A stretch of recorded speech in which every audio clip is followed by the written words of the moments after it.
Hi, my name is Morgan, and today I'll be sharing with you an excerpt from an interview with David Dr Hawkings. The title of the interview is Truth versus Falsehood, the Art of Spiritual Discernment.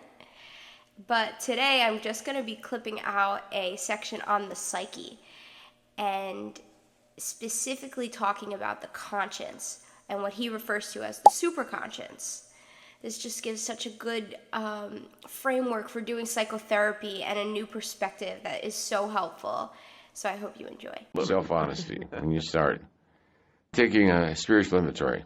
In psychoanalysis, the dictum was always start from the side of the superego. In other words, first develop a conscience that is rational and reasonable and not sadistic. Don't start looking at your forbidden impulses buried in the depths of the id, the darkest animal nature, when you've got a sadistic superego conscience waiting to beat you up. So the conscience can be quite cruel. If you want to know how cruel it is, look what happens when it's externalized. Most people project their conscience onto the world. Your conscience is willing to literally crucify you. It'll take you in, take you out. The superego then has to become a teacher. So I'll say, before you do a serious self-inquiry, make a declaration that your conscience is a teacher and not a punisher. It's not a judge. Its function is to be a teacher. So if you had parents who tried to be guides, then your internalized authority figure is going to be benign. If you had rather angry, critical, or savage, cruel parents who themselves were brought up that way to be that way, you'll have a more savage superego. The superego of the conscience should be willing to forgive by seeing man's limitation. Its intention should be benign.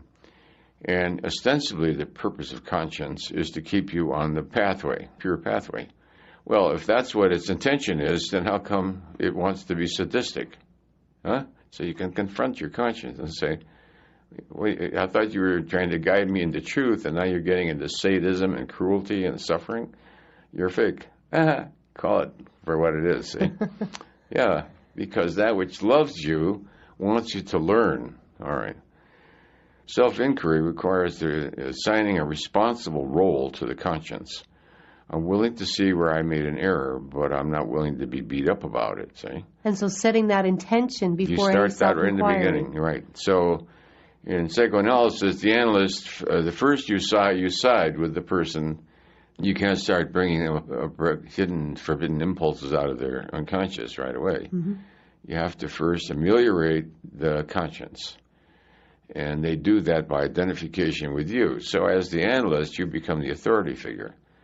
And they're berating themselves about something as though it was the biggest crime in history. And you point out this is natural to childhood. All children do this. It's just a normal part of growing up. And the person says, oh, yeah, it is? Yeah? Mm-hmm. Yeah, sure, of course it is. You know. So it's benevolence and compassion. Right. So then you develop a benevolent conscience. Now, once it's benevolent, it's safe to poke around in the unconscious and look at the forbidden impulses. So we can do that for ourselves with the intention and commitment to being gentle. You can. Okay, that's You really can demand powerful. that your conscience be also aligned with God. See, because the sadistic conscience is aligning itself with the devil. The devil's supposed to fry you in hell. And I know you've said before that there is no such thing as the devil, that there's no opposite to truth. There's no opposite to truth. You know, we can figurize it, you know, mythologize it, characterize it as a persona. But such a persona would have eliminated itself millennia ago. Why? How? For the same reason that a fire burns up the coal until it no longer exists, it would eliminate itself out of self-hatred, wouldn't it? Oh, wow. It would negate its own reality. That's why it has to perpetrate Could you illusion. explain how